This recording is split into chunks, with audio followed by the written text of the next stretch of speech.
대통령실 이전 비용이 애초 496억에서 300억 이상 늘어났다는 보도가 있었습니다.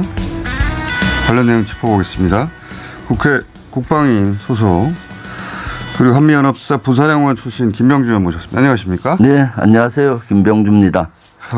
용산 이전 이야기 처음 나왔을 때 가장 먼저 등장하셔서 하신 말씀이 이건 496억으로 어림도 없다. 네. 예. 이거는 결국 조 단위가 들어갈 것이다. 예. 얘기를 여러 근거와 함께 얘기하셨는데 예. 지금 그 방향으로 가고 있어요, 보니까? 네, 제 말이 입증되고 있죠. 사실 엄청나게 예산이 눈덩이처럼 커지고 있고 예. 최초 제가 제기했던 내용이 맞다라는 게 입증되고 있죠. 우선 이 300억을 더 끌어썼다고 하는 것은 그냥 그 집무실과 그리고 관저 이전에 관련된 비용인 것 같고. 네. 그죠? 지금 그 김병주 의원께서 진작부터 지적하셨던 것은 거기서 끝나는 게 아니라 이제 국방부에 있던 군부대들의 네. 이전에 들어가는 비용들은 여기 들어가 있지도 않다. 예. 그것에 관련해서는 당시 인수위는 1,200억이면 된다고 그랬는데 네. 최근에 국방부 장관이 그 1,200억으로는 안 된다고 이제 실토를 했죠. 네, 그렇습니다. 그 외에 어떤 비용들이 들어간 겁니까? 네. 합참 이전하는 비용으로 네, 그거 하나만 해도. 합참에서 제시한 거는 2,980억입니다.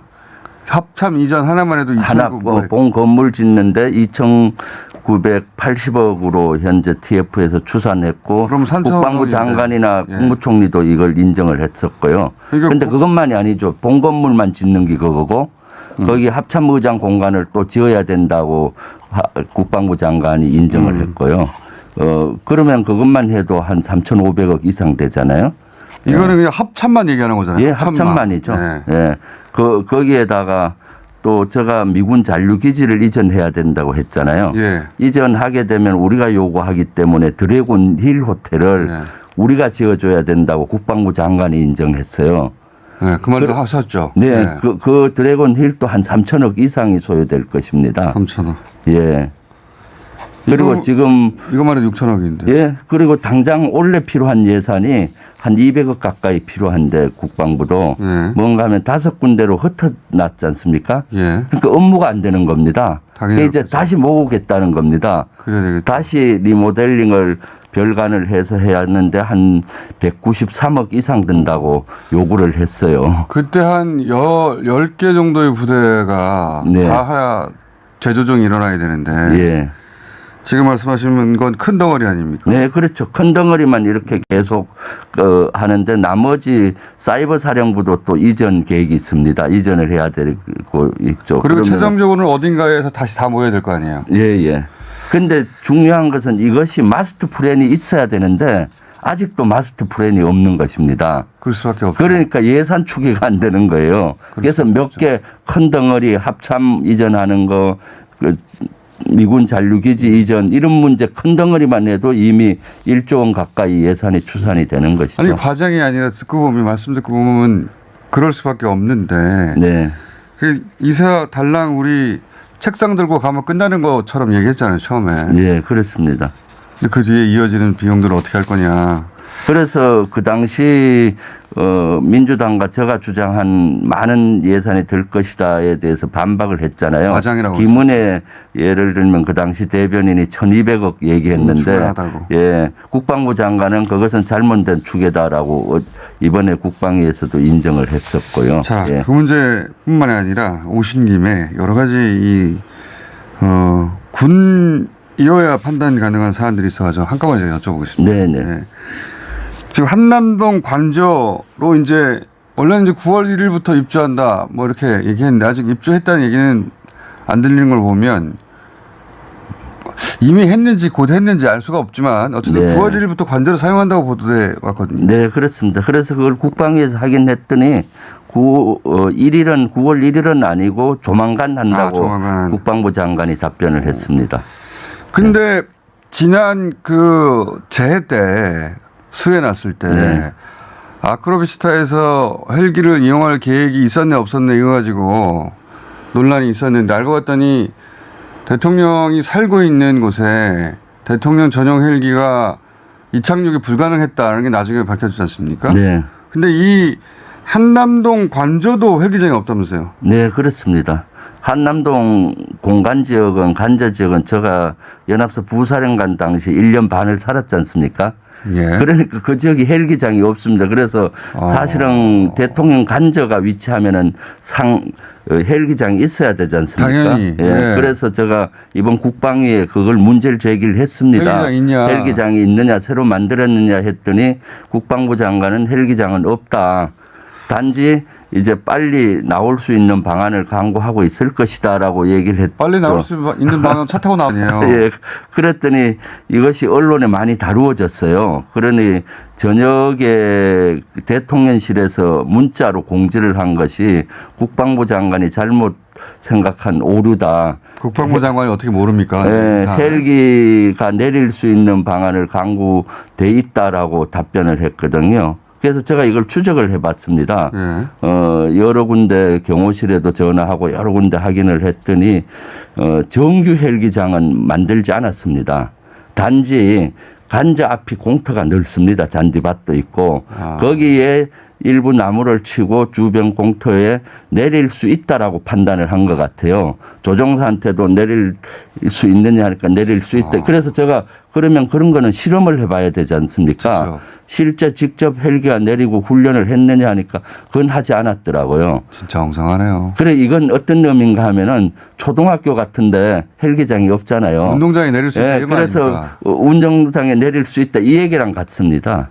그런데 대통령이 거기 5년 동안 거주할 곳인데 정규 헬기장이 없으면은 문제가 많이 생깁니다. 왜냐하면 정규 헬기장이 있어야 위급할 때는 헬기가 아예 앉아서 대기할 수도 있습니다. 당연히 그렇겠죠. 우리 승용차가 정문 앞에 대기하듯이요. 그렇게 해야 되는데 정규 헬기장 없이 관저 주변에 공터 있다고 내리면은 풀밭에 잠시 내리겠다는 거 아닙니까? 부수적인 피해가 많이 생기죠. 아, 진짜 이해가 안 가네요. 네, 그것은 사실은 아주 큰 문제 중에 하나입니다. 처음부터 생각했어야 하는 건데 생각을 못했던 것 같아요 보니까. 네, 그렇습니다. 아니 대통령이 머무는 곳에 전 세계 어디 영화를 봐도 그렇고 배역관을 예. 봐도 그렇고 전용 헬기가 뜨는 곳이 바로 근처에 있잖아요. 예. 근데 지금 관저 근처에 아무것도 없다는 거죠. 네, 그렇습니다. 근데 지금 관저 마당이 마침 넓으니 마당에 앉을 수는 있다. 이게 네, 무슨 그런 답변인 것 같아요. 그 주변 공터가 있다는 정도니까 그건 적절한 답변도 아니고 그것을 대통령 관저의 형태라고 볼 수가 없는 것이죠. 운동장에 잠시 내릴 수 있습니다. 이런 답변 아닙니까? 네네. 아, 심각하네요. 그것만이 아닙니다. 저는 그랬어요? 대통령 관저는 경호 경비가 완벽히 다시 보강이 돼야 되는데 그것이 의구심이 있고요. 그리고 거기서 야간에 또 대통령이 업무 공백 없이 업무 수행을 해야 되는 모든 시스템을 갖춰야 되는데 네. 그런 기능이 돼 있는지도 의문이고요. 또 여러 가지가 예를 들면 다양한 사항에 대피를 할 수 있는 또 시설이 있어야 돼요. 예를 들어 테러라든가 이런 때는 지하 대피호라든가 아마 거기는 없을 확률이 많습니다. 그걸 만드는데 또 오랜 시간이 걸리잖아요. 지금 공사한 것도 지금 네. 그 인테리어 업체 수준에서 공사를 했는데. 네. 그리고 아마 거기는 도감청 장치는 했을 텐데 방지 장치. 예를 들어서 하생방 공격이나 가스 공격이라든가 이런 거에 대한 대비라든가 그런 것들은 물리적으로 지금 리모델링을 하는 시간상 가능하지 않았을 때문에. 것 같아요. 그래서 대통령 관저라고 하면은 야간에 어떠한 사항에서도 다양한 사항이 있잖아요. 할 수 있는 시스템이 돼 있어야 되는데 그런 것들이 의문이 돼서 계속 제가 제기를 하는데 정확한 답변은 주지 않고 있습니다. 이 원래 이제 전통적으로 이 경비는 경찰이 해왔단 말이죠. 네. 청와대 시절에. 예. 근데 갑자기 이걸 군이 맡는 걸로 바뀌었어요. 네. 지금 그 경호처장이 된 그 김용현 경호처장이 본인이 군 출신 수방사 출신이어서 그런지 수방사 이 예하 부대를 끌고 온 거 아닙니까? 예, 55 경비단이 하는데 울타리 경계를 이제 군이 한다는 겁니다. 이지대 울타리거든요. 울타리를요? 울타리는 민간인과 접점이지 않습니까? 시민들과. 왜 군을 그래 거기다가. 거기는 경찰이 하는 것이 적절하죠. 그렇죠. 왜냐하면 평상시 시민이나 그 민간인과 접점은 경찰이 하는 것이지. 전쟁 상황도 아닌데. 네, 그렇습니다. 그래서 그것은 적절한 것 같지는 않는데 왜 그랬느냐라고 물었더니 과거에 했기 때문에 과거는 사실 거기에 군수내부가 있으니까 당연히 군인이 지킨 그렇죠. 것이고 대통령이 가 있으면 달라져야 되는데 아마 군을 한 것은 경호처장 김용현 본인이 군 출신이라. 예, 수방사령관을 하니까 수방사 병력을 잘 아니까 했지 않나 하는데 그것은 적절한 조치는 아니라고 아닌 봐요. 것 같아요. 그러니까 네. 일부 언론에서는 신군부로 돌아가는 것 아니냐 이런 우려를 하는 언론 매체라든가 그런 일부 국민들이 많은 것 같습니다. 아니 뭐 백악관 안에서 미 해병대가 지킵니까? 예, 말이 안 되잖아요. 그렇죠. 예. 어느 나라 그 대통령 도심 안에 있는 대통령실에 군이 그걸 둘러싸고 있는 경우가 있어요. 네.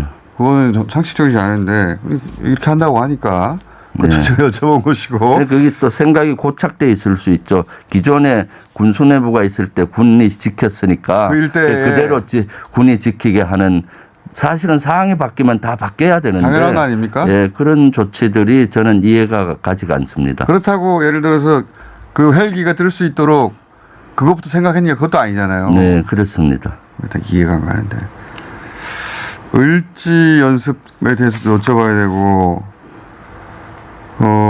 최근에 이 K방산 무기 소식도 여쭤봐야 네. 되는데 시간이 다 됐네요. 아, 그렇습니까? 다시 한번 네. 탄으로 나오셔야 될 것 같아요. 제가 군 직관접 관련해서 최근에 쏟아진 뉴스들이 워낙 많아서 한번 모시고 집중적으로 여쭤보려고 했는데 시간이 좀 부족합니다. 네. 예.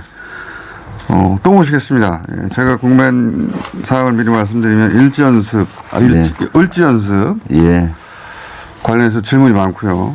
그리고 방산 관련해서 뉴스가 많지 않습니까? 네, 그렇습니다. 이번에 K방산에 재팟이 터졌죠. 예. 대파이 터졌죠. 예. 이거 관련해서도 여쭤보고 싶은 게 많아서 조만간 다시 한번 오십니다. 네, 오늘 그렇게 여기까지 하겠습니다. 네, 감사합니다. 김병주 의원이었습니다.